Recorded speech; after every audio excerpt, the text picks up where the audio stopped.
بسم الله الرحمن الرحيم. الحمد لله رب العالمين. اللهم صل وسلم وبارك على سيدنا محمد وعلى آل سيدنا ومولانا محمد. ബഹുമാന്യരായ സാദാത്തുക്കൾ, പണ്ഡിതന്മാർ, സ്ഥാപനത്തിൻ്റെയും നാടിലെയും പൗരപ്രമുഖരായ വ്യക്തികൾ, പ്രിയപ്പെട്ട രക്ഷിതാക്കൾ, വളരെയേറെ പ്രിയപ്പെട്ട വിദ്യാർത്ഥികൾ, അൽഹംദുലില്ലാഹ് നമ്മുടെ ഈ സ്ഥാപനത്തിലെ വളരെ പ്രധാനപ്പെട്ട ഒരു പ്രോഗ്രാമാണ് ഇന്ന് ഈ ദിവസവും ഇതിനോട് ചേർന്ന ദിവസങ്ങളിലുമായി ഇവിടെ നടക്കുന്നത്. ഇന്ന് ഈ സദസ്സിൽ നമ്മൾ ചർച്ച ചെയ്യാൻ ഉദ്ദേശിക്കുന്ന വിഷയം പാരന്റിങ് എന്നതാണ്. പാരന്റിങ് എന്ന പദം മലയാളത്തിലേക്കും കൂടെ കുടിയേറിയ ഒരു പദം കൂടിയാണ്. അതിൻ്റെ മലയാളം പറഞ്ഞാൽ ആയിരിക്കും ഒരുപക്ഷെ പ്രയാസമാകാൻ സാധ്യത. ഒരു രക്ഷിതാവ് തൻ്റെ കുട്ടിക്ക് വേണ്ടി വിദ്യാഭ്യാസവും വസ്ത്രവും ഭക്ഷണവും പാർപ്പിടവും ആവശ്യമായ മറ്റ് ജീവിത സൗകര്യങ്ങളെല്ലാം ചെയ്തു കൊടുത്ത് അവരെ വളർത്തുന്നതാണ് പാരന്റിങ് എന്ന് പറയുന്നത്. ഇത് അറിഞ്ഞും മനസ്സിലാക്കിയും ചെയ്യുമ്പോൾ അതിന് നേതൃത്വം നൽകുന്ന ഒരു രക്ഷിതാവിന് വലിയ സുഖവും സന്തോഷവും നേട്ടങ്ങളും ഉണ്ടാകും. അതറിയാതിരിക്കുന്ന സമയത്ത് അധ്വാനം വളരെ കൂടുകയും ഫലം വളരെ കുറയുകയും ചെയ്യും. ചിലപ്പോഴൊക്കെ വലിയ വിപത്തുകളും ചെറിയ പ്രയാസങ്ങളും ഒക്കെ വന്നു ചേരാൻ അത് കാരണമാവുകയും ചെയ്യും.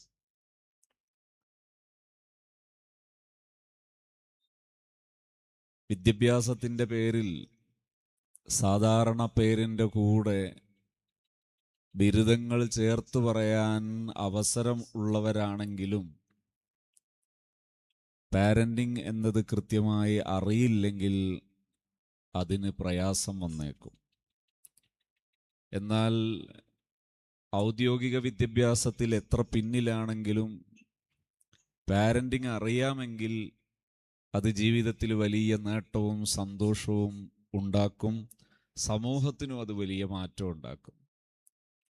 നമ്മുടെ സ്ഥാപനങ്ങളും ദീനീ പ്രവർത്തനങ്ങളും ഒക്കെ ഫലപ്പെടണമെങ്കിലും രക്ഷിതാക്കൾക്ക് ഈ വിഷയം അറിയുക എന്നത് വലിയ പ്രാധാന്യം ഉള്ള വിഷയമാണ്. അതുകൊണ്ട് തന്നെ സ്ഥാപനത്തിലൊക്കെ പരമപ്രധാനമായ ഒരു പ്രോഗ്രാമായി നടക്കേണ്ടതാണ് പാരന്റിങ് പ്രോഗ്രാം എന്ന് പറയുന്നത്. നമ്മുടെ രക്ഷിതാക്കൾ എങ്ങനെയാണ് ഒരു കുട്ടിയോട് സമീപിക്കേണ്ടത് എന്ന് പറയുകയാണെങ്കിൽ വിശാലമായി പറയാം. പക്ഷെ എത്ര വിശാലമായി പറഞ്ഞാലും അവസാനം നമുക്ക് മനസ്സിലാകേണ്ട ഏറ്റവും പരമപ്രധാനമായ ആശയം, മർമ്മമായ ആശയം, അത് ചുരുക്കി പറയാൻ ഞാൻ ആഗ്രഹിക്കുന്നു.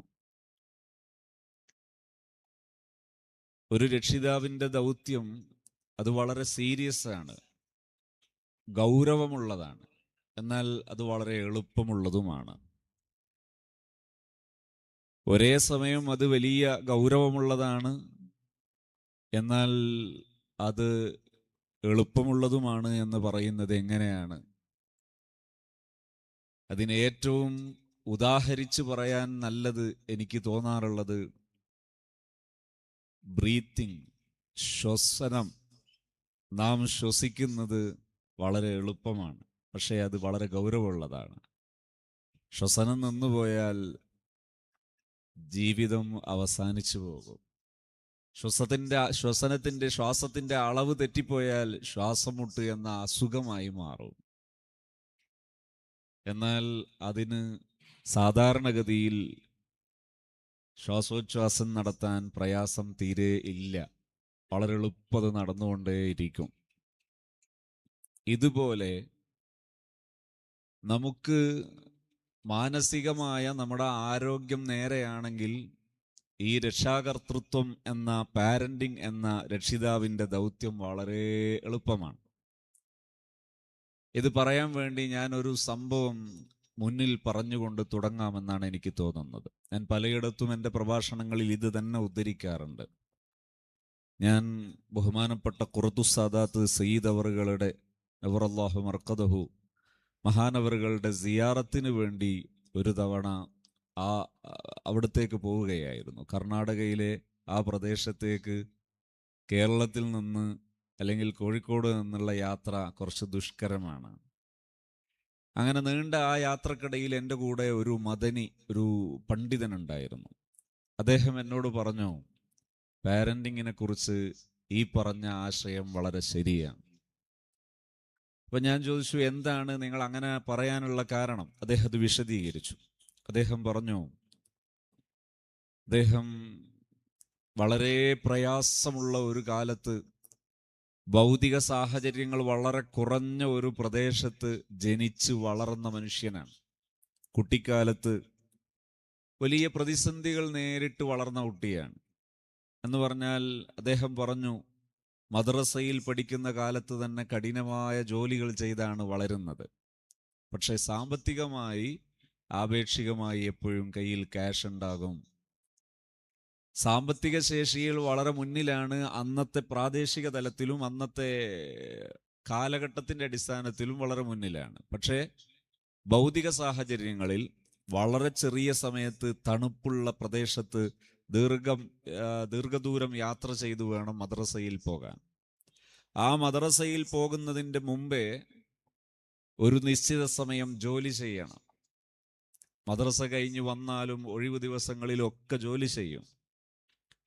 അദ്ദേഹം എന്നോട് പറഞ്ഞു, ഇത്ര കഠിനമായ ജോലികൾ ജീവിതത്തിൽ ചെയ്തതിൻ്റെ പേരിൽ എപ്പോഴെങ്കിലും ഒരു സങ്കടം എനിക്ക് തോന്നിയിട്ടില്ല. ഒന്നാമത്തെ പോയിന്റ്. രണ്ടാമത്തത്, അദ്ദേഹം എന്നോട് പറഞ്ഞു, ഞാനൊരു മതപരിതമുള്ള ഒരു പണ്ഡിതനാണെങ്കിലും എൻ്റെ ഈ ആയുസ്സിൽ എൻ്റെതായ ഒരു കാഴ്ചയിൽ അദ്ദേഹത്തിൻ്റെ വയസ്സ് ഒരു 50-ൻ്റെയും 60-ൻ്റെയും ഇടയിലുണ്ടാകും. അദ്ദേഹം പറയുന്നു, എൻ്റെ ഈ ആയുസ്സിനിടയിൽ ഒരു നേരം എൻ്റെ ഓർമ്മ വെച്ച നാളിന് ശേഷം ഒരു നിസ്കാരം ഖളാ ആയിട്ടില്ല. അതിൻ്റെ കാരണം എൻ്റെ മാതാപിതാക്കളാണ്. ഇങ്ങനെ പറയുമ്പോൾ പ്രഥമ ദൃഷ്ടിയ നമ്മളെ മനസ്സിൽ വരിക മാതാപിതാക്കൾ ഏതോ മുദരീസോ അതല്ലെങ്കിൽ നല്ല അഭ്യസവിദ്യരോ ആയ ആളാണ് എന്നാണ് വരിക. പക്ഷെ അദ്ദേഹം അതിൻ്റെ കൂടെ ചേർത്ത് പറയുന്നത് രണ്ടുപേരും നിരക്ഷരരാണ്. അക്കാദമിക വിദ്യാഭ്യാസത്തിൽ, ഭൗതിക വിദ്യാഭ്യാസത്തിൽ നിരക്ഷരരാണ്. അതോടൊപ്പം ആത്മീയ വിദ്യാഭ്യാസത്തിലും അവർ നിരക്ഷരരാണ്. ചെറിയ പാഠങ്ങൾ അല്ലെങ്കിൽ ചെറിയ ക്ലാസ്സുകൾ മാത്രം ലഭിച്ച വ്യക്തികളാണ്. പക്ഷേ എങ്ങനെയാണ് ഈ മാതാപിതാക്കൾ അദ്ദേഹത്തിൻ്റെ ആയുസ്സിനിടയിൽ നിസ്കാരത്തിന്റെ പ്രാധാന്യം സ്ഥാപിച്ചെടുത്തതും വളർത്തിയതും എങ്ങനെയാണ് എന്ന് പഠിച്ചാൽ നമുക്ക് അടുത്ത പോയിന്റ് മനസ്സിലാകും. എന്താണ്? അദ്ദേഹം തന്നെ അത് വിവരിക്കുന്നു. മാതാപിതാക്കൾ ശകാരിക്കുന്ന സ്വഭാവം വളരെ കുറവാണ്. അതുപോലെ ശാരീരികമായി വേദനിപ്പിക്കുന്നതും വളരെ കുറവാണ്. താരതമ്യേന ആ കാലഘട്ടത്തെ ആപേക്ഷികമായി വിലയിരുത്തുകയാണെങ്കിൽ വളരെ കുറവാണ്. പക്ഷെ നിലപാടുണ്ടായിരുന്നു. ആ നിലപാടിനെ അദ്ദേഹം എനിക്ക് മനസ്സിലാക്കി തരാൻ വേണ്ടി പറഞ്ഞ ഒരു അനുഭവം പറയാം. അന്ന് കല്യാണമൊക്കെ നടക്കുമ്പോൾ പന്തലിടുന്ന പരിപാടി, ഇപ്പൊ ഈ പന്തലിട്ടത് ഒരുപക്ഷെ ഇതിൻ്റെതായ ഒരു ടീം ഉണ്ടാകും. ആ ടീം അവർ വന്ന് ചെയ്തോളൂ. പക്ഷെ അന്നൊക്കെ കല്യാണത്തിന് പന്തലിടുക എന്ന് പറഞ്ഞാൽ ആഴ്ചകളോളം നാട്ടുകാരും കുടുംബക്കാരും എല്ലാവരും ചേർന്ന് ഈ തെങ്ങിൻ്റെ ഓല മടഞ്ഞത് വീട്ടിൽ നിന്നും അടുത്ത വീടുകളിൽ നിന്നുമൊക്കെ കടമെടുത്ത് വായ്പ വാങ്ങി അല്ലെങ്കിൽ അങ്ങനെയൊക്കെയാണ് പന്തലിടുക. ഇപ്പൊ ദിവസങ്ങളോളം പണികൾ നടക്കും. ഇങ്ങനെ പണികൾ നടക്കുന്ന ഒരു ദിവസം രാത്രിയിൽ ഞങ്ങൾ കുട്ടികൾ, അദ്ദേഹം പറയാണ്, ഞങ്ങൾ സഹപാഠികൾ അല്ലെങ്കിൽ ബന്ധുക്കളായ മക്കളെല്ലാം ചേർന്ന് രാത്രി പല പണികളും കഴിഞ്ഞ് കിടക്കുകയാണ്. കിടക്കുമ്പോൾ വീട്ടിൻ്റെ ഡൈനിങ് ഹാളിലാണ് കിടക്കുന്നത്. കിടക്കുമ്പോൾ ഞങ്ങൾ പറഞ്ഞു, ഞാനും ജ്യേഷ്ഠനും സഹപാഠികളോട് പറഞ്ഞു, ഇവിടെ ഒരു സമീപന രീതിയുണ്ട്. രാവിലെ സുബഹിക്ക് എഴുന്നേൽക്കണം. നല്ല തണുപ്പുള്ള പ്രദേശമാണ്. ഉമ്മ സുബഹിയുടെ മുമ്പ് എഴുന്നേറ്റ് ഏകദേശം ഒരു ജുസു ഓളം ഖുർആൻ പാരായണം ചെയ്യും, തഹജ്ജുദ് നിസ്കരിക്കും. അത് കഴിഞ്ഞിട്ട് സുബഹി വാങ്ക് വിളിച്ചാൽ ഉടനെ ഉമ്മ ഞങ്ങളൊക്കെ വിളിക്കും, നമ്മളെല്ലാവരും വിളിക്കും. ആ വിളിക്ക് എഴുന്നേൽക്കുകയും എഴുന്നേൽക്കാതിരിക്കുകയും ചെയ്യാം. ഓപ്ഷണലാണ് നാഫിലത്തൻ. എഴുന്നേൽക്കുകയും ചെയ്യാം, എഴുന്നേൽക്കാതിരിക്കുകയും ചെയ്യാം. പക്ഷെ അത് കഴിഞ്ഞ് ഉമ്മയുടെ നിസ്കാരമൊക്കെ, സുബഹി നിസ്കാരമൊക്കെ കഴിഞ്ഞ് ഇനി എഴുന്നേറ്റാൽ വുളൂ ചെയ്യാനും അനിവാര്യമായ പ്രാഥമിക കർമ്മം ചെയ്യാനും നിസ്കരിക്കാനും മാത്രമേ സമയം ബാക്കിയുള്ളൂ എന്ന ആ ഒരു ലെവലെത്തുമ്പോൾ ഉമ്മാക്കൊരു വിളിയുണ്ട്. ആ വിളിയിൽ അഡ്ജസ്റ്റ്മെന്റ് ഇല്ല, ഓപ്ഷൻ ഇല്ല, എഴുന്നേൽക്കൽ മാത്രം. അപ്പോൾ എഴുന്നേറ്റിട്ടില്ലെങ്കിൽ അവിടെ ഒരു ശബ്ദമുണ്ടാകും, അത് അടിയുടേതായിരിക്കും. അപ്പോൾ അവിടെ കോംപ്രമൈസ് ഇല്ലാത്ത ഒരു നിലപാടാണത്. അതുകൊണ്ട് ഇതെല്ലാവരും നേരത്തെ അവെയർ ആവുക എന്ന് ഞങ്ങൾ പറഞ്ഞു. രാവിലെ പറഞ്ഞതുപോലെയൊക്കെ സംഭവിച്ചു. ഒന്നാം വിളി കഴിഞ്ഞു. പലരും ഉറക്കക്ഷീണം കൊണ്ട് അല്ലെങ്കിൽ തലേ ദിവസം ജോലി ചെയ്തതിൻ്റെ ക്ഷീണത്തിനിടയിൽ ഉറങ്ങിപ്പോയി. രണ്ടാം വിളിയുടെ സമയത്ത് എഴുന്നേൽക്കാത്തവർക്കൊക്കെ അടി കിട്ടാൻ തുടങ്ങി. അപ്പോൾ അദ്ദേഹം പറഞ്ഞു, ഞാനും ജ്യേഷ്ഠനും എഴുന്നേറ്റ് ഓടി. ഞങ്ങൾ പറഞ്ഞു, ഓടലല്ലാത്തൊരു ഓപ്ഷനും ഇല്ല, വേഗം എഴുന്നേറ്റ് ഓടുക. അങ്ങനെ എല്ലാവരും എഴുന്നേറ്റു. ഞങ്ങൾ വുളൂ ചെയ്ത് നിസ്കരിച്ചു വരുമ്പോഴേക്ക് ഡൈനിങ് ഹാളിൽ ഞങ്ങൾക്ക് ആവശ്യമായ കാപ്പിയും കടിയും ഒക്കെ റെഡിയാണ്. ഉമ്മയുടെ മുഖത്ത് നേരത്തെ ആദ്യ വിളിയിൽ എഴുന്നേൽക്കാത്തതിൻ്റെ പരിഭവം ഒട്ടുമില്ല. എഴുന്നേൽക്കാത്തതിൻ്റെ പേരിൽ വിളിക്കുകയും വിളിച്ചിട്ട് എഴുന്നേൽക്കാതിരിക്കുമ്പോൾ തല്ലുകയും ചെയ്തതിൻ്റെ യാതൊരു വൈഷമ്യവും വിഷമവും ആ മുഖത്ത് കാണാൻ ഇല്ല. ഇതിന് പറയുന്ന പേരാണ് നിലപാട്. സൈക്കോളജിയിൽ ഫേംനെസ് വിത്തൗട്ട് ആങ്കർ, ദേഷ്യമില്ലാത്ത നിലപാട് എന്ന് വേണമെങ്കിൽ പറയാം. ദേഷ്യമില്ലാത്ത നിലപാട് എന്ന് പറഞ്ഞാൽ ചിലരൊക്കെ ഈ സമയത്ത് എന്ത് ചെയ്യും? ചീത്ത വിളിക്കും, സഭ്യേതരമായി അസഭ്യമായി സംസാരിക്കും, മോശമായി സംസാരിക്കും, ദേഷ്യപ്പെട്ട് പ്രകോപിതരാകും. ഇങ്ങനെ പ്രകോപിതരാകേണ്ടതില്ല, ഇമോഷണൽ ആകേണ്ടതില്ല, വൈകാരികമായി പെരുമാറേണ്ടതില്ല. നല്ല വിവേകത്തോടെ നിലപാടോടെ പെരുമാറി ശീലിച്ചാൽ, അദ്ദേഹം പറയുന്നു, എൻ്റെ ഈ 50 വയസ്സിനിടയിൽ ഒരു നേരത്തെ നിസ്കാരം ഖളാ ആകാതെ ഞാൻ ആവാനുള്ള കാരണം ഈ സമീപനമാണ്. അതുകൊണ്ട് ഒരു രക്ഷിതാവ് പഠിക്കേണ്ടതും ഈ സമീപനമാണ്. ഇവിടെ കുറേ ഉപചർച്ചകളൊക്കെ ആകാം. ഇപ്പോൾ ഒരു ഉപചർച്ചയുടെയും വിശാല ചർച്ചയുടെയും വേദിയല്ല, മറിച്ച് സാധാരണക്കാരായ ഒരു രക്ഷിതാവ് സ്വീകരിക്കേണ്ട സമീപനം എന്ത് എന്നതാണല്ലോ നമ്മൾ ചർച്ച ചെയ്യുന്നത്. ദേഷ്യം എന്നത് അടിസ്ഥാനപരമായി ഒരു പോസിറ്റീവായ ഗുണകരമായ ഒരു വികാരമാണ് അടിസ്ഥാനപരമായി. എന്നാൽ ദേഷ്യത്തെക്കുറിച്ച് ധാരാളം പ്രസ്താവനകൾ കാണാം. റസൂലുള്ളാഹി സ്വല്ലല്ലാഹു അലൈഹി വസല്ലമ തങ്ങളുടെ അടുക്കൽ ഒരു സ്വഹാബി വന്നിട്ട്, എൻ്റെ ജീവിതത്തിൽ ഞാൻ നിവർത്തിക്കേണ്ട, ഞാൻ നടപ്പിലാക്കേണ്ട എൻ്റെ സ്വഭാവത്തെക്കുറിച്ച് ചോദിക്കുമ്പോൾ നബി സല്ലല്ലാഹു അലൈഹി വസല്ലം തങ്ങൾ ഒന്നാമതും രണ്ടാമതും മൂന്നാമതും പറഞ്ഞു, ലാ തഗ്ളബ്, ലാ തഗ്ളബ്, ലാ തഗ്ളബ്. എങ്ങനെ കാണാം? അതേസമയം ഇമാം ശാഫഈ റളിയല്ലാഹു അൻഹു പറഞ്ഞത് വ്യാപകമായി വലിയ മഹാന്മാരൊക്കെ എടുത്ത് ഉദ്ധരിച്ചത് കാണാം. മനിസ്തുഗ്ളിബ ഫലം യഗ്ളബ് ഫഹുവ ഹിമാർ. അഥവാ ദേഷ്യം പിടിക്കേണ്ട, ദേഷ്യം ഉണ്ടാകേണ്ട ഒരു ഘട്ടത്തിൽ ഒരാൾക്ക് ദേഷ്യമില്ലെങ്കിൽ ആ ദേഷ്യം ഇല്ലാത്തൊരു മനുഷ്യൻ ഹിമാറാണ്. ഹിമാർ എന്ന വാക്കിന്റെ അർത്ഥം കഴുത എന്നാണ്. അപ്പൊ ഇതെങ്ങനെയാണ് യോജിച്ചു പോകുന്നത്? റസൂലുള്ളാഹി സ്വല്ലല്ലാഹു അലൈഹി വസല്ലം തങ്ങൾ പറയുന്നു, നീ ദേഷ്യപ്പെടരുത്, ദേഷ്യപ്പെടരുത്, ദേഷ്യപ്പെടരുത്. നബി സല്ലല്ലാഹു അലൈഹി വസല്ലം തങ്ങളുടെ ഹദീസ് ഈ ദുനിയാവിന്റെ മശ്രിഖും മഗ്രിബും വ്യത്യാസമില്ലാതെ ആ ആദർശം എത്തിച്ച സമുദ്ര സമാനരായ വലിയ മഹാത്മാവായ ഇമാം ശാഫഈ റളിയല്ലാഹു അൻഹു നബി സല്ലല്ലാഹു അലൈഹി വസല്ലം തങ്ങളുടെ തന്നെ ഹദീസിന്റെ ആദർശം പിൻപറ്റിക്കൊണ്ട് പറയുന്നു, മനിസ്തുഗ്ലിബ ഫലം യഗ്ലബ് ഫഹുവ ഹിമാർ. ദേഷ്യം പിടിക്കേണ്ട സമയത്ത് ദേഷ്യം വേണം. ഇവിടെ എങ്ങനെയാണ് ജംഅ് ചെയ്യേണ്ടത്, എങ്ങനെയാണ് സംയോജിപ്പിക്കേണ്ടത്? അത് റസൂലുള്ളാഹി സ്വല്ലല്ലാഹു അലൈഹി വസല്ലം തങ്ങളുടെ ജീവിതം കൊണ്ട് അതിനെ സംയോജിപ്പിക്കേണ്ടത്. നബി സല്ലല്ലാഹു അലൈഹി വസല്ലമ തങ്ങൾ ദേഷ്യം പിടിച്ചത് എങ്ങനെ നമുക്ക് കാണാം. ബഹുമാനപ്പെട്ട റസൂലുള്ളാഹി സ്വല്ലല്ലാഹു അലൈഹി വസല്ലം തങ്ങൾ ഒരു യാത്ര കഴിഞ്ഞ് വീട്ടിലേക്ക് വരുമ്പോൾ തൻ്റെ മകളെ സന്ദർശിക്കുന്നു. ഏത് യാത്ര കഴിഞ്ഞ് വരുമ്പോഴും നബി തങ്ങൾ അങ്ങനെയാണ്, മകളെടുക്കൽ വരും. അങ്ങനെയാണ് വാപ്പമാര് ചെയ്യേണ്ടത്. മക്കളോട് സ്നേഹപ്രകടനം ഉണ്ടാകണം. വലിയ നേതാവാണ്, ആ നാടിൻ്റെ ബഹുജനം ആദരിക്കുന്ന, ബഹുജനം നോക്കിക്കാണുന്ന, ആ നാടിൻ്റെ എല്ലാ വിഭാഗം ജനങ്ങളും കണ്ണിൽ ഉണ്ണിയായി കരുതുന്ന എല്ലാവരുടെയും പ്രിയപ്പെട്ട ആളാണ് അഷ്റഫുൽ ഖൽഖ് സ്വല്ലല്ലാഹു അലൈഹി വസല്ലം. പക്ഷേ നബിതങ്ങൾ ഒരു യാത്ര കഴിഞ്ഞു വരുമ്പോൾ ആ യാത്ര കഴിഞ്ഞ ആദ്യ വേളയിൽ തന്നെ തൻ്റെ മകളെ വന്ന് കാണും. അതൊരു നല്ല രീതിയാണ്, സൽസ്വഭാവമാണ്. നബി സല്ലല്ലാഹു അലൈഹി വസല്ലം തങ്ങൾ അങ്ങനെ കാണുമ്പോൾ മകൾ എന്ത് കരുതി? വാപ്പ എൻ്റെ ഈ വിഷമങ്ങൾ മാത്രം അറിഞ്ഞ് സങ്കടപ്പെടാതിരിക്കാൻ വാപ്പക്കൊരു സന്തോഷം ഇരിക്കട്ടെ എന്ന് കരുതി ആഭരണങ്ങൾ സംഘടിപ്പിച്ചു, അത് ധരിച്ചു. ഈ ആഭരണങ്ങൾ കണ്ടപ്പോ റസൂലുള്ളാഹി സ്വല്ലല്ലാഹു അലൈഹി വസല്ലം തങ്ങളുടെ പ്രതികരണം എങ്ങനെ? നബിതങ്ങൾ ആ ആഭരണത്തിൽ സന്തുഷ്ടി പ്രകടിപ്പിച്ചില്ല. സാധാരണ പ്രകടിപ്പിക്കാറുള്ള സന്തോഷ പ്രകടനങ്ങൾ, അതായത് ഫാത്തിമയുടെ വീട്ടിലേക്ക് വരുമ്പോൾ ഫാത്തിമ ഇറങ്ങി വരും റളിയല്ലാഹു അൻഹ.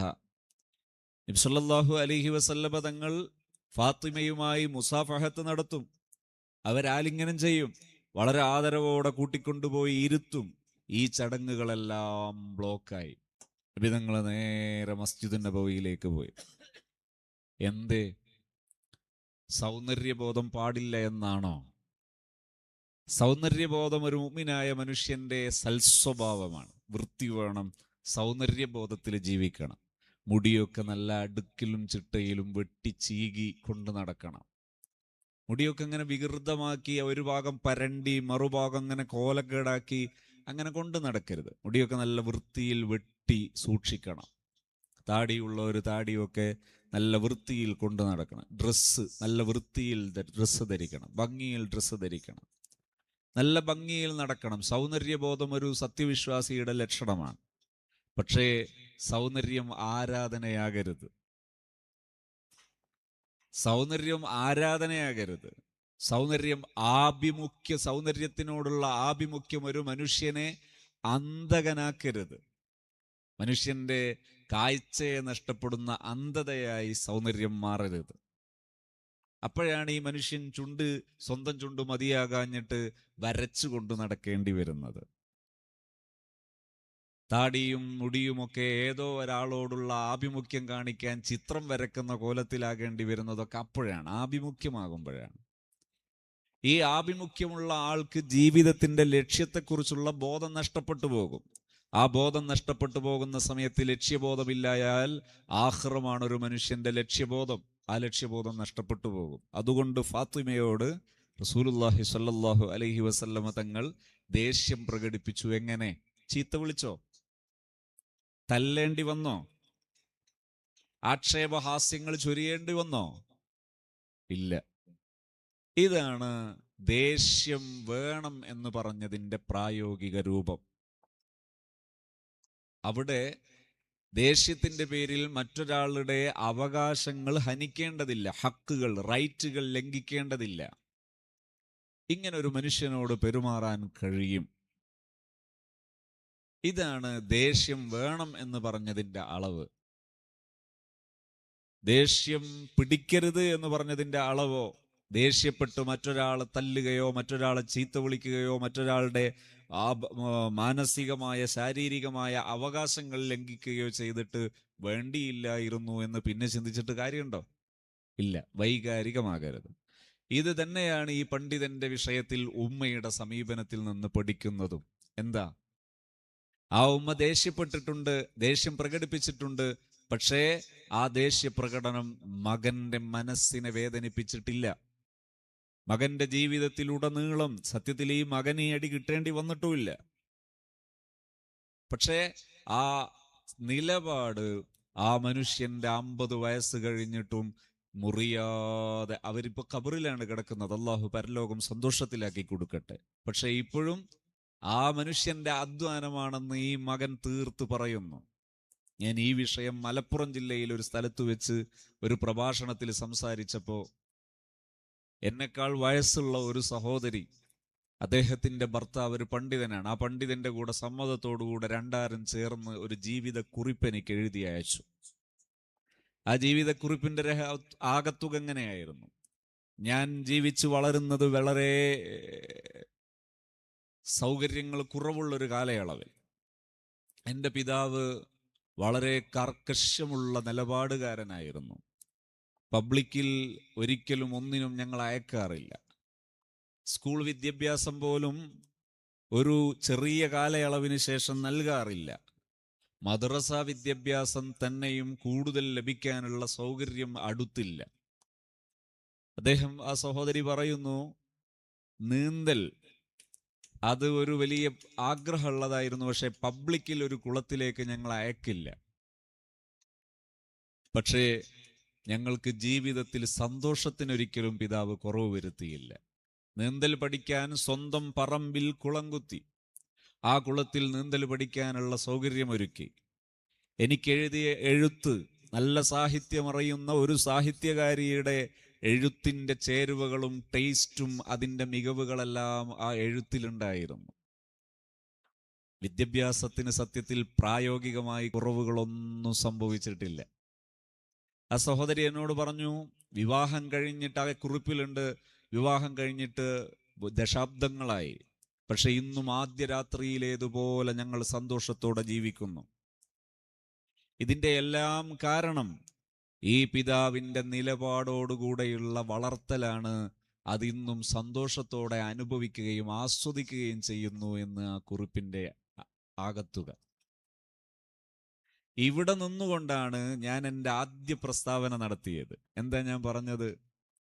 പാരന്റിങ് കൃത്യമാണെങ്കിൽ അവിടെ പാരന്റിങ് കൃത്യമാകാൻ അദ്ദേഹത്തിന് ഔദ്യോഗിക വിദ്യാഭ്യാസങ്ങൾ ആവശ്യമില്ല.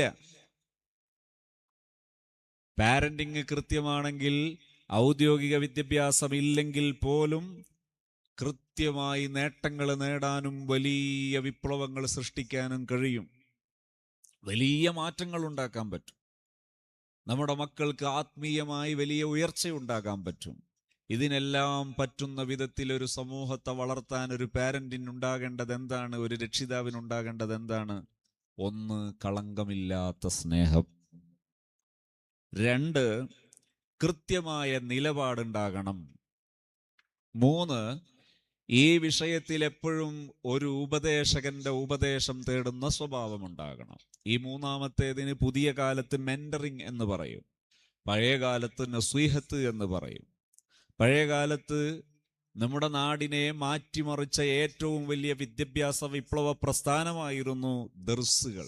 ഏറ്റവും വലിയ ഇൻസ്റ്റിറ്റ്യൂട്ടാണ്, സ്ഥാപനമാണ്, വൈജ്ഞാനിക സ്ഥാപനമാണ് ദർസുകൾ. ഒരു നാട്ടിലൊരു ദർസുണ്ടായാൽ ആ ദർസിൽ വിദേശികളായ കുറെ വിദ്യാർത്ഥികൾ അവിടെ വന്ന് താമസിച്ച് മുഴുസമയവും പഠനത്തിന് വേണ്ടി ജീവിതം ഒഴിഞ്ഞു വെക്കും. കുറെ നാട്ടുകാരായ വിദ്യാർത്ഥികൾ അതേ ദർസിൽ വന്ന് ഒഴിവു സമയങ്ങളൊക്കെ ഉപയോഗപ്പെടുത്തി പഠിക്കും. ഇതൊന്നും അല്ലാത്ത നാട്ടുകാർ അവരുടെ ജീവിതത്തിൽ മക്കൾക്ക് പഠിക്കണം, മക്കൾക്കൊരു വിവാഹം വേണം, വിവാഹം കഴിഞ്ഞിട്ട് അല്ലെങ്കിൽ മറ്റു ജീവിതവുമായി ബന്ധപ്പെട്ട വ്യത്യസ്ത മേഖലകൾ, ഈ മേഖലകളിലെ വിഷയങ്ങളിലെല്ലാം ഈ ഉസ്താദിനോട് വന്ന് അഭിപ്രായം ചോദിക്കും. ഉസ്താദ് അഭിപ്രായം പറഞ്ഞു കൊടുക്കും. ആ അഭിപ്രായത്തിൻ്റെ പുറകെയാണ് അവർ ജീവിതം സെറ്റ് ചെയ്യുന്നത്. അതുകൊണ്ട് തന്നെ അന്ന് സമൂഹത്തിനൊരു സെറ്റപ്പ് ഉണ്ടായിരുന്നു. ആ ഒരു വൈജ്ഞാനിക നേതൃത്വം ഇങ്ങനെയാണ് നടക്കേണ്ടതെന്ന് പറഞ്ഞാൽ അങ്ങനെ നടക്കുമായിരുന്നു. അത് ചില ബിദഈ പ്രസ്ഥാനങ്ങൾ നമ്മുടെ നാട്ടിലേക്ക് വന്ന് നശിപ്പിച്ചപ്പോൾ ആർക്കും ആരെയും ചോദ്യം ചെയ്യാമെന്ന സ്വഭാവമുണ്ടാക്കുകയും വിവരമില്ലാത്തവർ വിവരമുള്ളവരോട് ചോദിച്ചു പഠിക്കുന്നതിന് പകരം ചോദ്യം ചെയ്യുന്ന ഒരു വൃത്തികെട്ട സംസ്കാരം കൊണ്ടുവന്നപ്പോൾ കുറേ ഭാഗങ്ങൾക്ക് അപകടമുണ്ടായി. കുറേ സമൂഹത്തിന്റെ കെട്ടുറപ്പുകൾ നശിച്ചുപോയി. നബി സല്ലല്ലാഹു അലൈഹി വസല്ലം തങ്ങൾ മദീനയിൽ കെട്ടിപ്പടുത്ത കെട്ടുറപ്പുകൾ പലതും നമ്മുടെ നാട്ടിൽ പടുത്തുയർത്തപ്പെട്ടിരുന്നു. അത് പലതും തകർന്നുപോയി. എന്നാലും അൽഹംദുലില്ലാ അതിൻ്റെ പിന്തുടർച്ച ഇന്ന് നടക്കുന്നതാണ്. നമ്മുടെ ഈ ലത്തീഫിയ സ്ഥാപനത്തിൽ സിറിയയിൽ ഇന്ന് നമ്മൾ ഈ കാണുന്ന മുതഅല്ലിമീങ്ങളും ഈ മുതഅല്ലിം വൃന്ദത്തോട് ചേർന്ന് അൽഹംദുലില്ലാ വലിയൊരു സമൂഹം രക്ഷിതാക്കളായും നാട്ടുകാരായും പൗരപ്രമുഖരായും എല്ലാവരും ചേർന്ന് ദീനീ ദഅവത്തുകളിൽ മുന്നിൽ നിൽക്കുന്നതൊക്കെ അതിൻ്റെ ഒരു തുടർച്ചയാണ്. അല്ലാഹു ഇതിനെല്ലാം പൂർവോപരി അഭിവൃദ്ധിയും ഉയർച്ചയും നൽകുമാറാകട്ടെ. എല്ലാ ഖൈറായ വളർച്ചയും അല്ലാഹു നൽകുമാറാകട്ടെ. ആമീൻ. അപ്പോ ഞാൻ പറഞ്ഞത് ആ ഒരു സംവിധാനം മൂന്നാമത്തേത്. ഈ 3 വിഷയങ്ങളിൽ പാരന്റിനുണ്ടാകേണ്ട ഒന്നാമത്തത് സ്നേഹമാണ്. എന്താണ് സ്നേഹം? എങ്ങനെയാണ് സ്നേഹം? ഒരു പാരന്റിന് തൻ്റെ കുഞ്ഞിനോട് പ്രഥമദൃഷ്ടിയ പ്രകടിപ്പിക്കുകയും ആ പ്രകടിപ്പിക്കപ്പെട്ടതിൻ്റെ പേരിൽ പ്രകടിപ്പിച്ചതിൻ്റെ പേരിൽ ആ പ്രകടിപ്പിക്കപ്പെട്ട മഫ്ഊലായ ഒബ്ജക്റ്റായ കുട്ടിക്ക് സന്തോഷം അനുഭവപ്പെടുകയും ചെയ്യുന്ന പ്രവൃത്തിയാണ് സ്നേഹം. രക്ഷിതാവിൻ്റെ മനസ്സിൽ സ്നേഹമുണ്ട്, കുട്ടിക്കത് അനുഭവിക്കുന്നില്ല, അതിന് സ്നേഹമെന്ന് പറയുന്നതിന് അർത്ഥമില്ല. ഇവിടെ ബിരിയാണി കൊണ്ടുവച്ചിട്ടുണ്ട്. ഇവിടെ വലിയൊരു ബോക്സിൽ 1000 ബിരിയാണി കൊണ്ടുവന്ന് വെച്ചിട്ടുണ്ട്. 1000 ജനങ്ങൾ, 1000 പേര് ഇവിടെ ഇരിക്കുന്നുണ്ട്. ഈ 1000 പേർക്ക് ഈ ബിരിയാണി കിട്ടാതെ ഇവിടെ ബോക്സിൽ വെച്ചാൽ അത് ഭയങ്കര അപകടമാണ്. ഏതാനും മണിക്കൂറുകൾ കഴിഞ്ഞാൽ അതിൻ്റെ സുഗന്ധം ദുർഗന്ധമാകും. പിന്നെ അത് കളയാൻ പോലും ബുദ്ധിമുട്ടാണ്. അതൊന്ന് വേസ്റ്റായി കളയാൻ പോലും പ്രയാസമായി മാറും. ഇതുപോലെയാണ് സ്നേഹം. സ്നേഹം അതുണ്ടാകണം. അത് മുഖാത്തബിന്, നമ്മൾ ഉദ്ദേശിക്കുന്ന വ്യക്തിക്ക് അത് കിട്ടുകയും വേണം. അപ്പോഴാണ് സ്നേഹത്തിന് സ്നേഹം എന്ന ഫലം ഉണ്ടാകുന്നത്. ഒന്നുകൂടി ഞാൻ പറയാം. പലർക്കും രക്ഷിതാക്കൾക്ക് സ്നേഹമുണ്ട്, പക്ഷെ കുട്ടിക്കത് കിട്ടുന്നില്ല. കുറച്ചു മുമ്പ് ഒരു വിദ്യാർത്ഥിയെയും കൊണ്ട് രക്ഷിതാവ് വരുന്നു. +2 പഠിക്കുന്ന വിദ്യാർത്ഥിയാണ്. ആ വിദ്യാർത്ഥി മെഡിസിൻ ഉപയോഗിച്ചുകൊണ്ടിരിക്കുകയാണ്. സൈക്യാട്രിസ്റ്റ് ഡോക്ടറുടെ മെഡിസിൻ ഉപയോഗിച്ചുകൊണ്ടിരിക്കുകയാണ്. ഈ മെഡിസിൻ ഉപയോഗിച്ചുകൊണ്ടിരിക്കുന്ന ഈ വിദ്യാർത്ഥിക്ക് ആശ്വാസം കിട്ടുന്നില്ല. വീണ്ടും വീണ്ടും മാനസിക പ്രശ്നങ്ങൾ കൂടിക്കൂടി വരികയാണ്. അങ്ങനെ ഈ രക്ഷിതാവും വിദ്യാർത്ഥിയും ഒക്കെ ഒന്നിച്ചിരുന്ന് സംസാരിക്കുന്ന സമയത്ത് ഞാൻ ചോദിച്ചു, എന്തായിരുന്നു ഇങ്ങനെ ആകാനുണ്ടായ കാരണം? അപ്പോൾ അവരെന്നോട് പറഞ്ഞു, സ്കൂളിൽ വെച്ചൊരു തല്ലുകേസ് നടന്നു. ഈ തല്ലുകേസിൽ എൻ്റെ മോൻ പ്രതിയായി. ഇന്നത് വ്യാപകമാണ്. ആർട്ട്, കലാലോകം എന്ന് പറയുന്നത് കുറേ മീഡിയകളുടെ സപ്പോർട്ടുള്ളത് കൊണ്ട് തയച്ചു വളരുന്ന ഒരു വിപണിയാണ്, വലിയ ഒരു വ്യവസായമാണത്.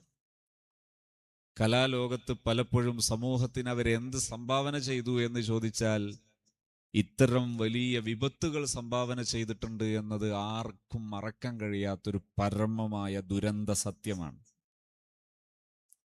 സമൂഹത്തിൽ വ്യാപകമായി തല്ലുമാല. വളർന്നു വരുന്ന പുതിയ യുവത്വത്തെ പരസ്പരം തല്ലുന്നത് കഴിവാണ് എന്ന് പഠിപ്പിക്കുന്ന ഒരു സംസ്കാരം.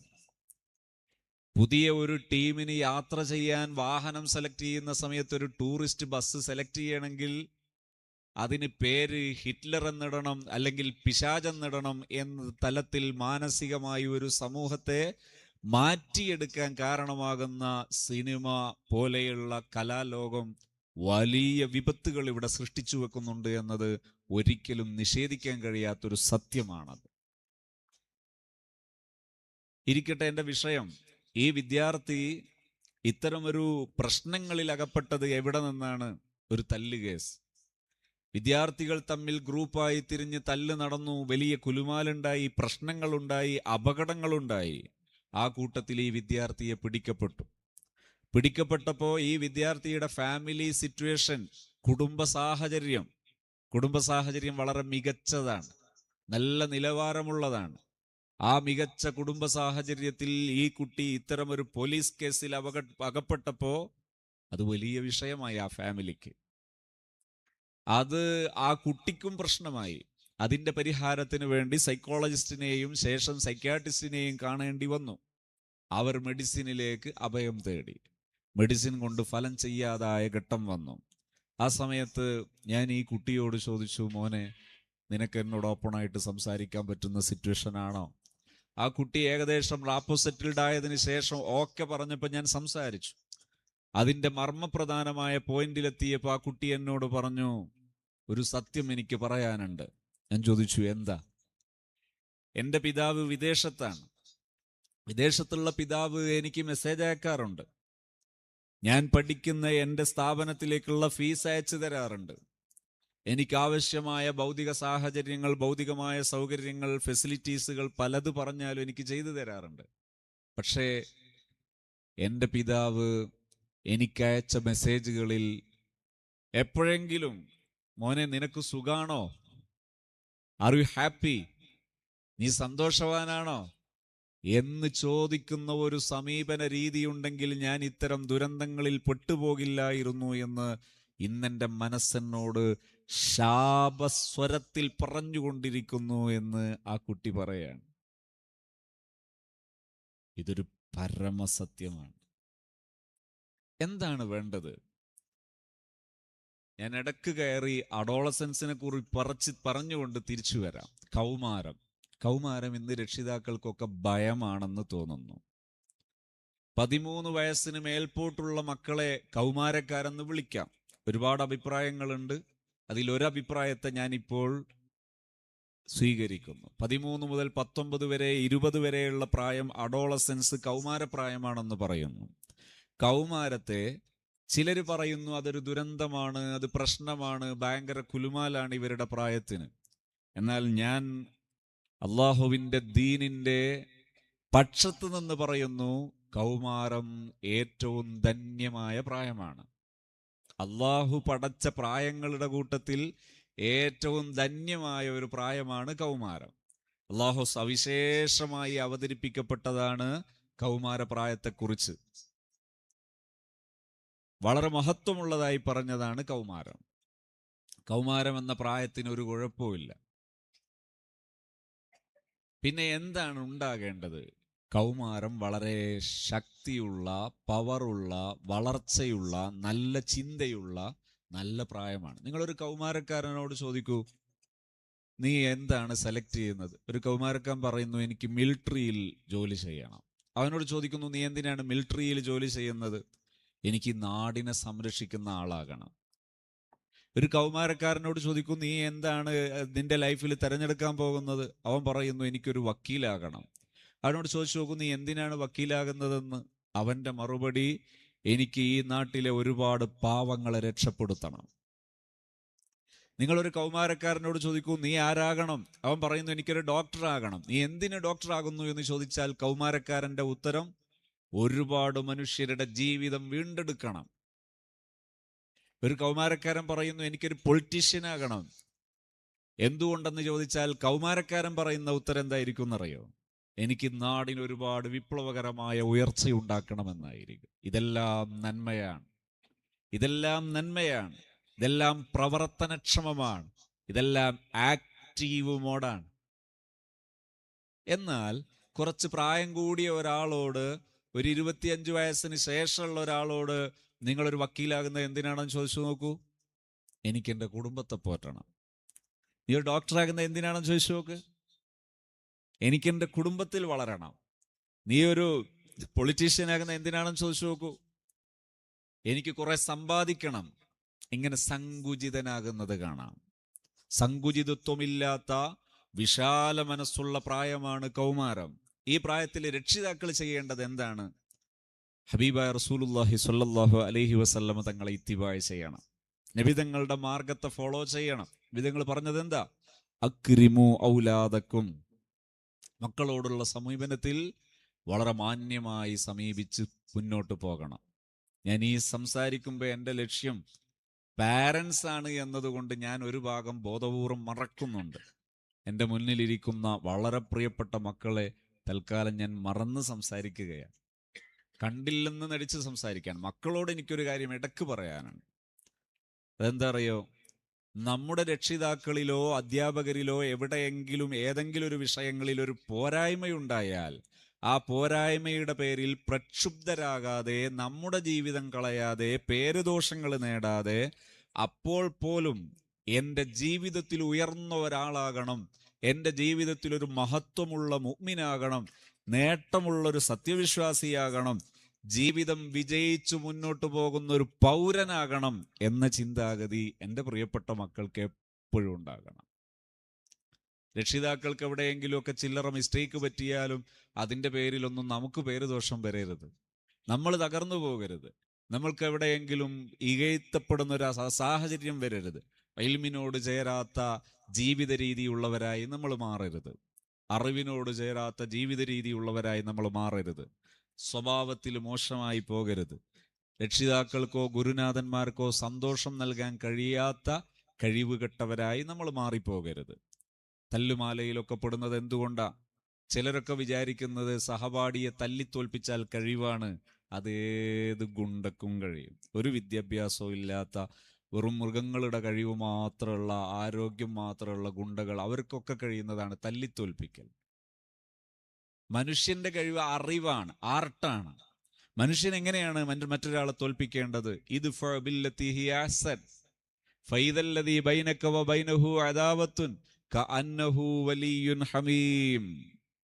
അങ്ങനെയാണ് തോൽപ്പിക്കേണ്ടത്. എന്താണ്? ഒരു ശത്രുവിനെ എങ്ങനെ നശിപ്പിക്കണം?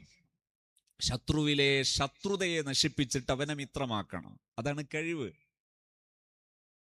തല്ലലൊരു കഴിവൊന്നുമല്ല, അതേത് മൃഗങ്ങൾക്കും കഴിയും. മനുഷ്യന്റെ കഴിവ് ആർട്ടാണ്. മനുഷ്യന്റെ കഴിവ് കലയാണ്, കലാബോധമാണ്. മനുഷ്യൻ അതിജയിക്കേണ്ടത് അറിവ് കൊണ്ടാണ്. തൻ്റെ സഹപാഠി തനിക്കെതിരെ അക്രമവുമായി വരുമ്പോൾ അവനെ സ്നേഹം കൊണ്ട് കീഴടക്കി അവനിലും നന്മയുണ്ടാക്കുക എന്നതാണ് ശരിയായ പോരാളിയാകുന്നത്. അപ്പോഴാണ്. ഇങ്ങോട്ട് ചീത്ത വിളിക്കൽ കഴിവൊന്നുമല്ല, അതൊരു കഴിവുകേടാണ്. ഇങ്ങോട്ട് ആക്ഷേപിച്ചവനെ അങ്ങോട്ടും ആക്ഷേപിക്കുന്നത് കഴിവൊന്നുമല്ല, അത് കഴിവുകേടാണ്. കഴിവെന്താണ്? കഴിവ് ഇങ്ങോട്ട് ചീത്ത വിളിക്കുമ്പോൾ അങ്ങോട്ട് അവനെ നല്ല രീതിയിൽ അഭിസംബോധന ചെയ്യാൻ പറ്റിയാൽ അത് കഴിവാണ്, യോഗ്യതയാണ്, പവറാണ്. മറ്റു പവറൊന്നുമല്ല. മറ്റത് ആർക്കും സാധിക്കുന്ന, ഏത് മൃഗങ്ങൾക്ക് പോലും സാധിക്കുന്ന പരിപാടിയാണ്. ഇരിക്കട്ടെ, ഞാൻ പറഞ്ഞതിലേക്ക് തന്നെ വരുന്നു. ഒരു രക്ഷിതാവ് എന്ത് ചെയ്യണം?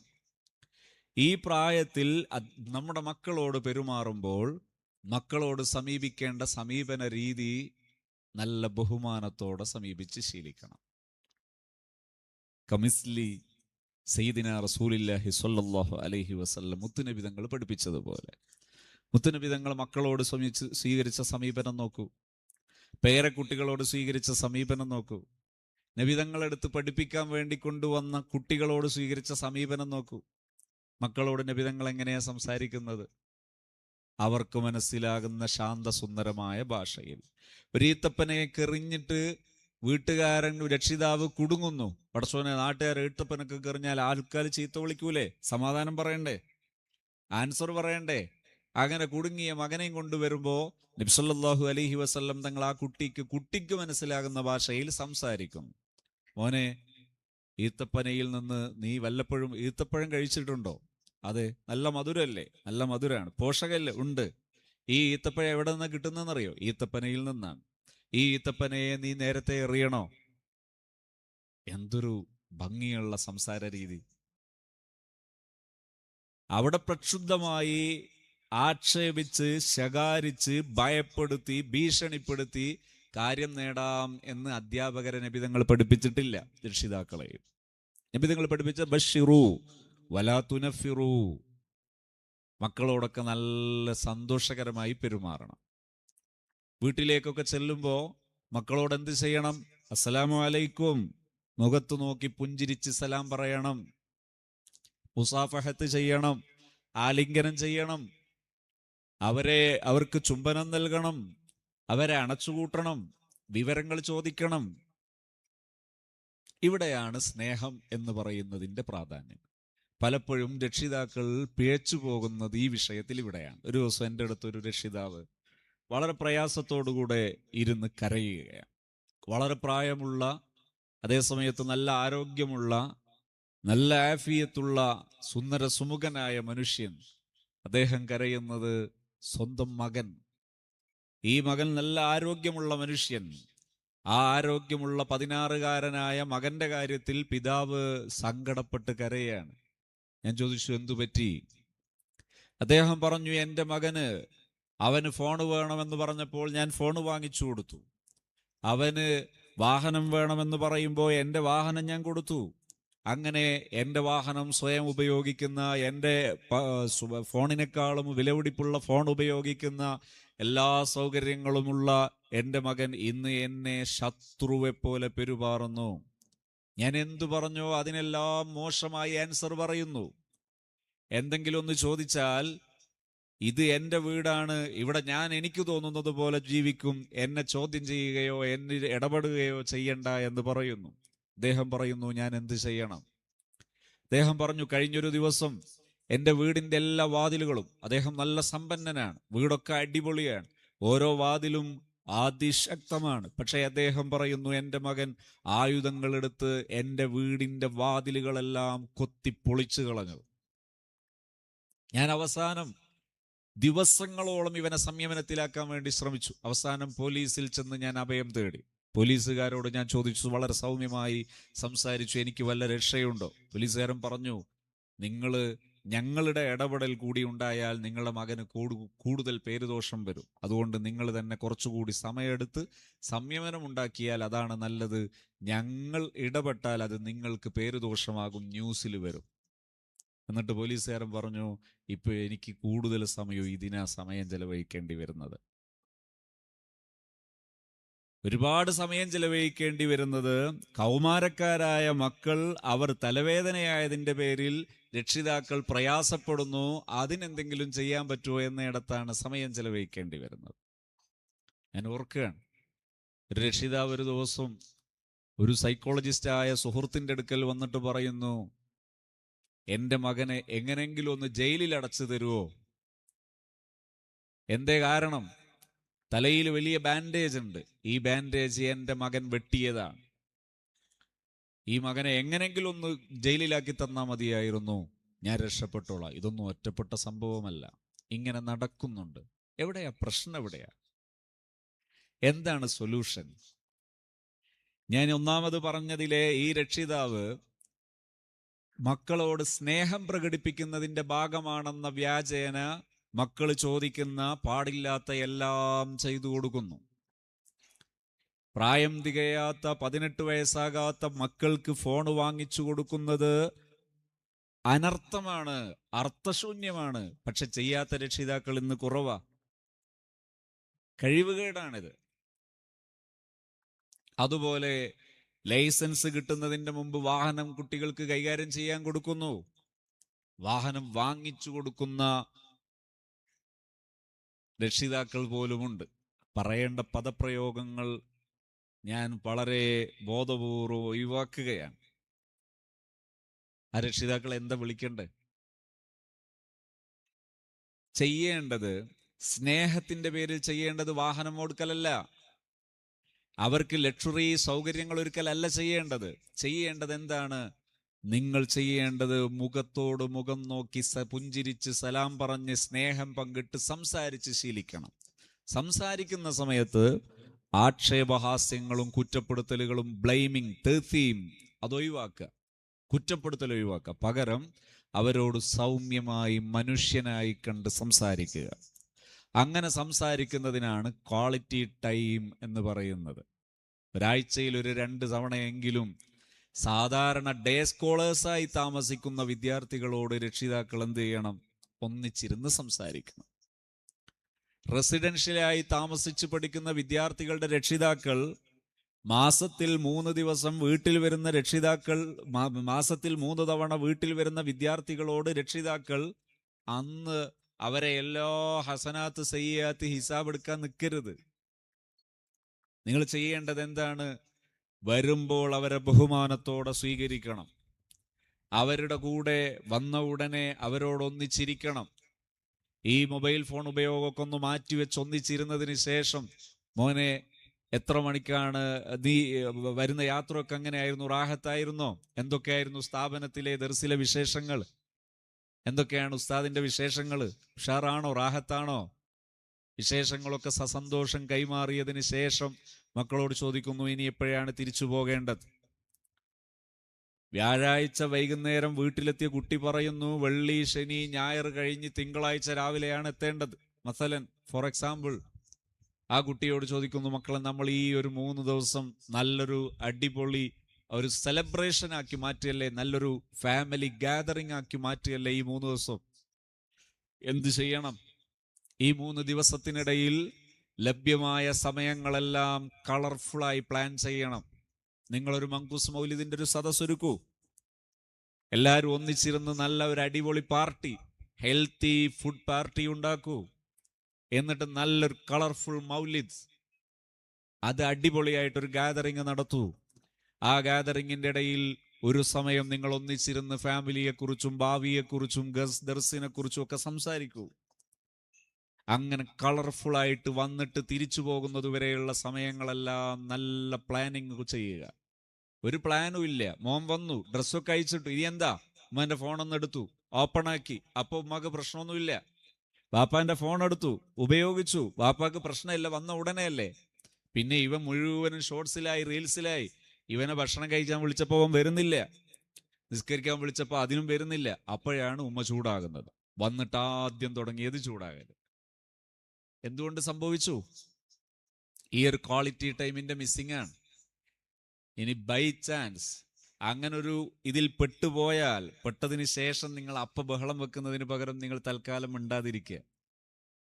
തൽക്കാലം മിണ്ടാതിരുന്നതിന് ശേഷം അവനെല്ലാം കഴിയട്ടെ, എപ്പോഴാണോ ഫ്രീ ആകുന്നത് ആ സമയത്ത് അവനോട് ചോദിക്കുക. ചെയ്യേണ്ടത് ഞാൻ ആദ്യം പറഞ്ഞു. ഇപ്പം ഞാൻ പറയുന്നത്, ഒരനർത്ഥം നിങ്ങളുടെ അശ്രദ്ധ കൊണ്ട് വന്നാൽ പിന്നെ ആ അനർത്ഥം നടക്കുന്നതിനിടയ്ക്കിൽ ചെന്ന് നിങ്ങൾ സംസാരിച്ചാൽ അതിൽ കോൺഫ്ലിക്റ്റ് ആയി മാറും, തർക്കമായി മാറും. തർക്കത്തിന് ഒരിക്കലും കമ്മ്യൂണിക്കേഷന് പ്രാധാന്യമില്ല. ഒരു ദിവസം ഉപ്പ എന്നെ വിളിച്ചു, നല്ല പണ്ഡിതനാ. വളരെ സങ്കടത്തോടെ എന്നോട് പറഞ്ഞു, സതേ, എൻ്റെ മോന് വല്ലാതെ മോശമായി എന്നോട് സംസാരിച്ചു കളഞ്ഞു. ഞാൻ ചോദിച്ചു, എന്തു പറ്റി? എപ്പോഴാണ് ഉണ്ടായത്?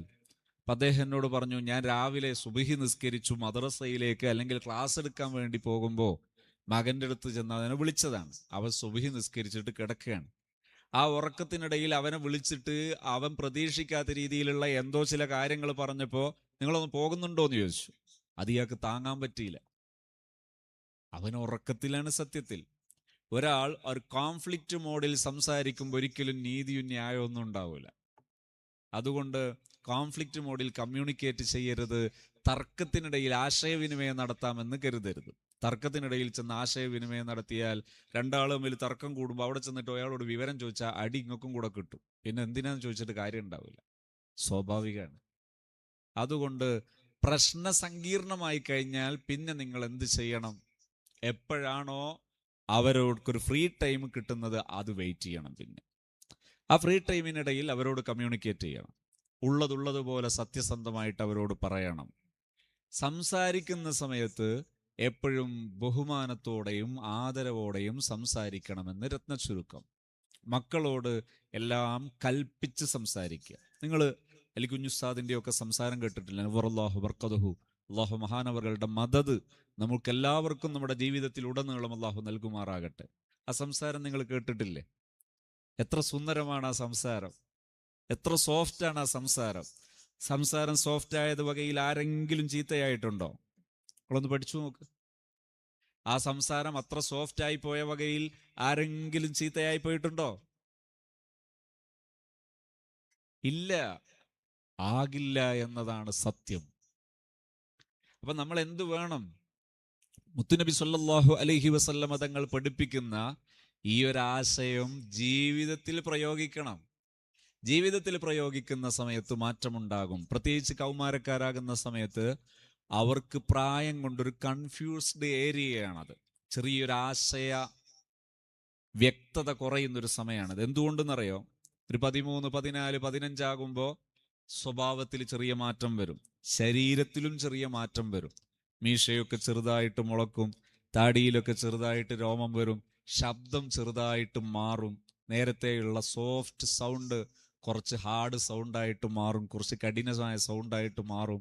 അതുപോലെ ചിലപ്പോഴൊക്കെ സാധാരണ സ്നേഹത്തോടെ സംസാരിച്ച സമയത്ത് ഒന്ന് മാറി സംസാരിക്കുന്ന ഒരു പ്രവണതയൊക്കെ ഉണ്ടാകും. ഈ പ്രവണതയൊക്കെ ഉണ്ടാകുമ്പോൾ അതിനൊന്നും ബഹളം വെക്കുകയല്ല ചെയ്യേണ്ടത്. പിന്നെ അവരുടെ കൂടെ ഏതെങ്കിലും അരുതായ്മകൾ ശ്രദ്ധയിൽപ്പെട്ടിട്ടുണ്ടെങ്കിൽ അവരോട് ചോദിക്കണം, മോനെ എനിക്കൊരു കാര്യം നിന്നോട് പറയാനുണ്ടായിരുന്നു, നിനക്കിപ്പോൾ ഒരു മനസ്സ് റെഡിയാണോ, ഓക്കെ ആണെന്ന് പറഞ്ഞാൽ അവനോട് പറയുന്നു, ഇന്ന കാര്യം നിന്റെ സംസാരത്തിൽ ഇച്ചിരി മോശമായി എനിക്ക് തോന്നുന്നുണ്ട്, എന്താ നിനക്ക് തോന്നുന്നത്, ഇതിൽ നല്ലതിന്നതാണ്, നല്ല റൂട്ടിലേക്ക് എൻ്റെ മോൻ മാറണം. ഈ ഭാഷ ഡയറക്റ്റ് ഫോം ഉപയോഗിക്കണം, ഇൻഡയറക്റ്റ് ഫോം ഉപയോഗിക്കരുത്. എന്ന് പറഞ്ഞാൽ മോനോട് ചോദിക്കാണ്, ഇത് കാണുന്നില്ല ഈ നാട്ടിൽ എത്ര എത്ര മക്കളുണ്ട്, നിന്നെ പോലെ ആരാ ഉള്ളത്, ഒന്ന് നന്നായിക്കൂടെ, എപ്പോഴാ നീയൊക്കെ നന്നാവല്, നീ ആ ചുമരിന്റെ നേരെ നിന്നിട്ടൊന്ന് വരച്ചു നോക്ക് എത്ര വലുപ്പമുണ്ട്. ഇങ്ങനെയല്ല പറയേണ്ടത്, ഇത് ഇൻഡയറക്റ്റ് ഫോമാണ്. പകരം മക്കളോട് പറയേണ്ടത്, മോനെ നീ നല്ല മോനാണ്, നീ ഇത്രയും കാലം എനിക്ക് പ്രിയപ്പെട്ട മോനാണ്, ഇവിടുന്ന് അങ്ങോട്ടും എനിക്ക് നിന്നോട് ഇഷ്ടവും സ്നേഹവും ബഹുമാനവും ഒക്കെയാണ്. എൻ്റെ ജീവിതത്തിൽ നീ വലിയൊരു പ്രതീക്ഷയാണ്, അതുകൊണ്ട് എനിക്ക് നിന്നോട് ചില കാര്യങ്ങൾ പറയാനുണ്ട്, ഞാനൊന്ന് പറഞ്ഞോട്ടെ. അപ്പോൾ അവൻ പറയുന്നു, ഇപ്പം ഞാനിപ്പോൾ വലിയൊരു പരീക്ഷയുടെ ബേജാറില്ല, അപ്പോൾ എപ്പോഴാണ് നമ്മൾ ഇരുന്ന് സംസാരിക്കുക, അത് നമുക്ക് 23 കഴിയട്ടെ, അന്ന് സംസാരിക്കാം. അന്നായിക്കോട്ടെ, അന്ന് സംസാരിക്കാം, അന്ന് സംസാരിക്കണം.